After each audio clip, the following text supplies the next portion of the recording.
Welcome to the ACS podcast family. We're your hosts, Angie and Charlene, where every week you can find new material centered around your life. Thanks for joining us on our journey. Welcome to episode 14. We are on week 1 of gratitude. Attitude of gratitude is what we're going for the month of November. With Thanksgiving, we thought it would be a great topic to hit and to talk about gratitude this month so that you are prepared to talk about that around your dining room table on Thanksgiving. Right. Did you have any traditions that you had for Thanksgiving? When I was growing up, we always went to my grandma's house for every holiday. On Christmas, men do the dishes. On Thanksgiving, women do the dishes. Yes. Although that doesn't really stand anymore because little kids can't open Christmas presents until the dishes are done. And so the men never want to go do the dishes. Mm-hmm. So the kids start doing it. And of course, moms have to get up and help. And anyway, so that tradition is long gone. That doesn't sound fun. So we'd go to my grandma's house and for every holiday. And most holidays we did potluck style. So everybody brought a dish. So everybody's got this one dish that they're famous for. Mm-hmm. And every holiday we would get that dish, and it was the only time of year you got it. So that was the tradition that I grew up with. It's changed a little since she's passed, but we still kind of do the same things. We always went to my grandparents' house for Thanksgiving, and they didn't have a dishwasher. And the kids did the dishes. And then it has grown, and no, the moms did not help. They were sipping wine or whatever it was that they were drinking in the other room because they cooked. And we did the dishes, and then, time's gone past and everything, and we had a couple of family get-togethers. And then the same kids that are now adults are doing the dishes. I'm like, how does this happen? Can't the kids do the dishes? And then it was just too much. So you work. Still do the dishes? We still do the dishes, but we don't even get together anymore. It's sad.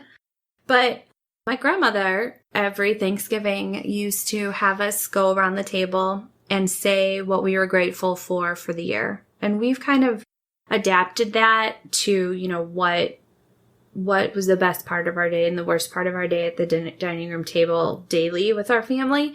But what are you grateful for?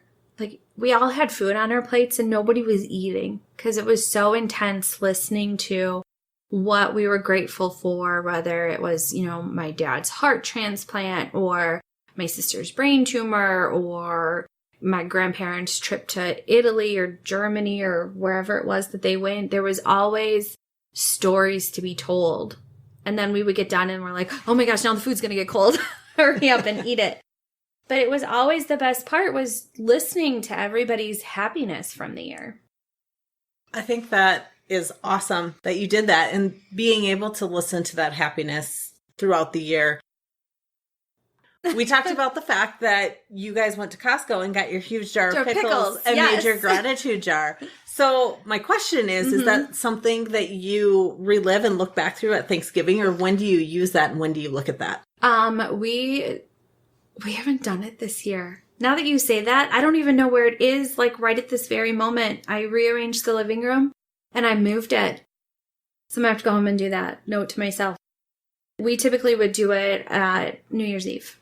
Okay. So Jason has always worked. I think this year he's going to actually be there for New Year's Eve.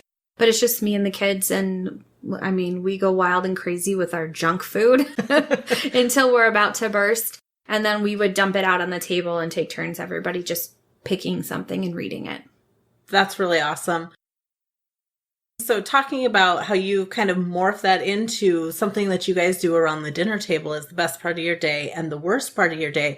That's also something that I've done with Damon almost since I've met him, and it's morphed and it's grown. But one of the questions when we were first starting to get to know each other a little bit was, what was your favorite part of the day? I focused on what's your favorite part of the day. And he liked that question so much that he started asking random people when we'd have couch surfers over or we'd have other people over. Whoever happens to be around as we're sitting in conversation and that's going on, that's one of the questions that comes up is, what was your favorite part of the day? And so last night I was over at Damon's house and I asked him what his favorite part of the day was, and he went on, and for him, it's completely morphed. And instead of just telling me his favorite part of the day, he really takes a moment to think back about all the good parts of his day. And he had gotten some news yesterday that probably wasn't super exciting for him, was going to interrupt some things that he had going on.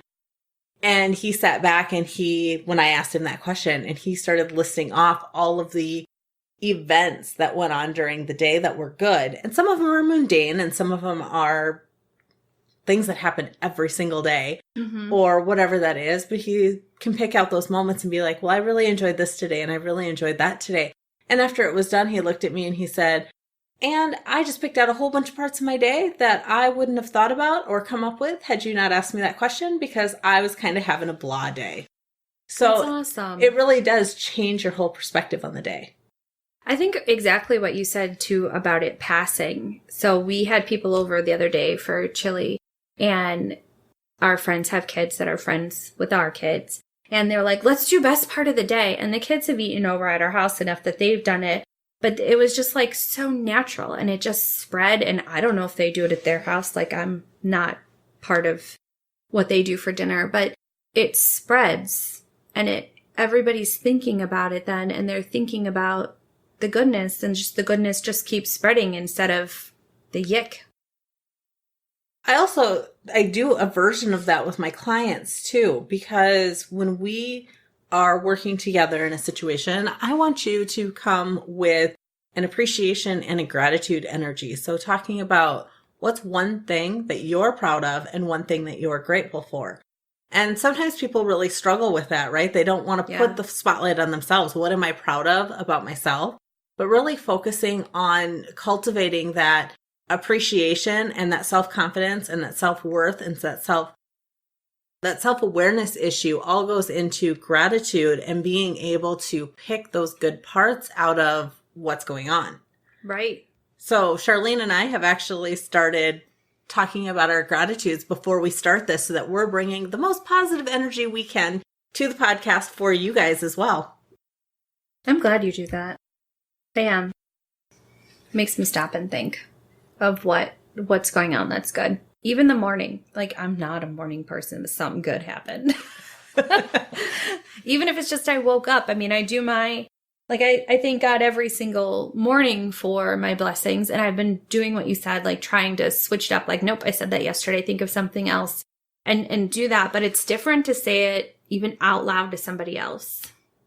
It is. It's totally different. It has a different energy to it. And one of the things that really got me thinking about that, or kind of started on that path, yes, it was part of my certification. It was the way that some of my coaches would open up the call. We would do small shares and talk about things that we're proud of, things that we're grateful for, people that we've helped, action steps we were going to take, like all those positive components.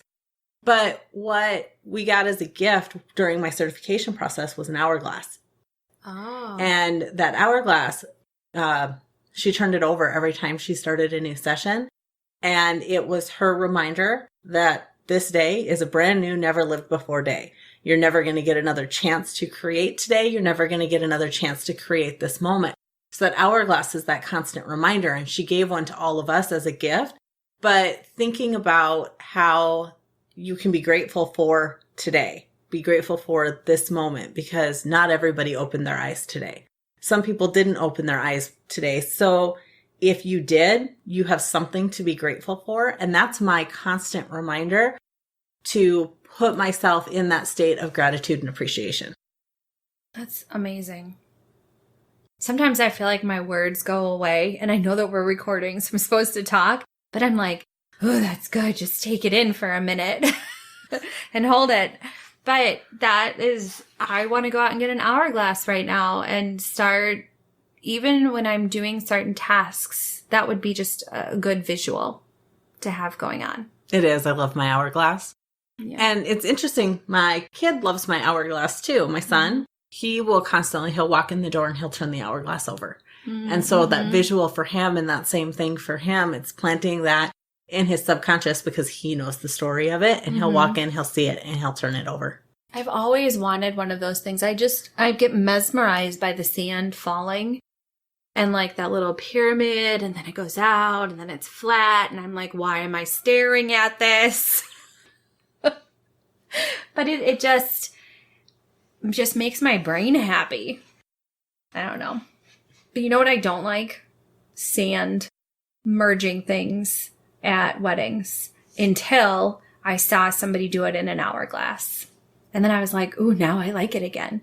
I don't know why. Just that combination of the two colors of the sand, like, always throws me off. It never looks good. Somebody's always drunk at the wedding and knocks it over. It is not a layered, pretty thing that goes in your house. It's just part of a ritual and a ceremony, and I understand the meaning behind it. But they never look good until I saw it done with an hourglass. And I'm like, ooh, I like that. Now I want to tell everybody, go do it now.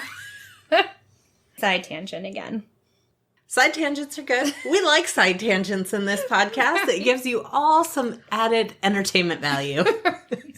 I like weddings. Weddings are good. Weddings are happy. Yes, weddings are very happy, and we like happy things. But that's an easy practice to implement. It's super simple around the dinner table to say what was the best part of your day to the people that you're eating with, or even to your coworkers, or even when you're having a bad moment and you need to stop and go, hey, self, what was the best part of your day? What's good about today? Even if you're having a bad moment, even if you're in a bad situation, what's good about that moment? Another way that you can implement that practice is to write down 3 good things that happen every single day. Not necessarily things that you're grateful for, but that's naturally going to increase your sense of gratitude for them if you write down 3 good things. Almost every planner that I was looking at had a space for 3 gratitudes every single day. I'm seeing that it's showing up in so many forms to make it easier for you to just count your blessings, essentially, for the day. What happened today? That was awesome. And I've yet to write down my 3 things in there, but I think it would be great to write it down. There's my aha for the podcast. Fill out the planner completely. Challenge accepted. Exactly. We have to hurry up and wrap this up. I need to go get a hourglass and write in my planner. Well, we'll put links to that on Amazon on Yes. site. So if you guys want to know what hourglass and what gratitude journal or gratitude planners we're using, we will have those linked up for you so that you can go take a look at them. Absolutely.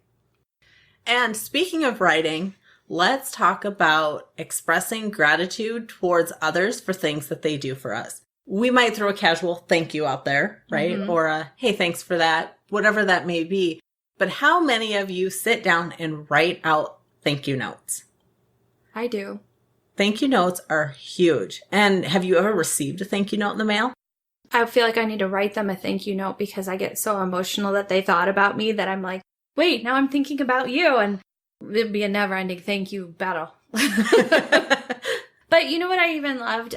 Being a hiring manager, I put more value on the people that wrote thank you notes. Thank you for taking the time to interview me. Even if they necessarily weren't the best fit, they probably still got a second interview because that changed a little bit of that perspective of who that person was at their core and how they were going to fit on the team I was hiring them for. And how do you want to be perceived? The thank you notes are just as much for you as they are for the other person because you're consciously thinking about where you can apply gratitude in your day. What are you thankful for? How can you acknowledge the part that somebody else played in making your day better, making your day special, giving you something? How were you open to receiving? So it's gonna give you that, and you're going to cultivate those feelings, but you're giving just as much to somebody else by writing that thank you note. Right. And it's a super easy step to take. If you don't want to do the thank you notes, if sitting down and doing handwritten notes gets to be too much, start with an email. Just acknowledging the thank you in a written format of some sort is going to be better than nothing. Or even if they do something that you're not there, you can pick up the phone and give a phone call to say thank you, like to go out of your way and call somebody just to say thank you. No other agenda, nothing else. The handwritten thank you note is my personal favorite because it means so much to people. I took the time to write it down. I took the time to think of you. I took the time to put a stamp on the envelope and to look your address up. And it doesn't take very long. It just takes a few minutes. You can sit down and make it a goal to do 5 of them a week. Make it a goal to do 7, 1 a day. But if you're not going to do that, just get started somewhere. Even if you, are cool like Angie and I, and we have Samsung phones where we can write and then send somebody a live message so that it says, thank you, but it comes as you actually writing it out. Or find a GIF, I can't ever, whatever, the GIF, find one online of somebody else writing thank you and send it in a text message. Like, take the time to find something that's meaningful and pretty and send it. Just start somewhere and express things more than just that casual thanks or more than that casual thank you as you're walking out. I mean, there are certain activities that probably deserve a more heartfelt thank you than, not that anybody is more or less deserving. I think that sounds wrong. But if somebody holds the door for you at the grocery store, looking at them and saying thank you as you walk through the door is totally sufficient. Right. But if somebody buys you lunch, take the time to acknowledge that they invested their time and their money and their energy into you, and write them a note and saying, hey, it was really great getting together at lunch. Thanks for that. It was really great to see you. Absolutely.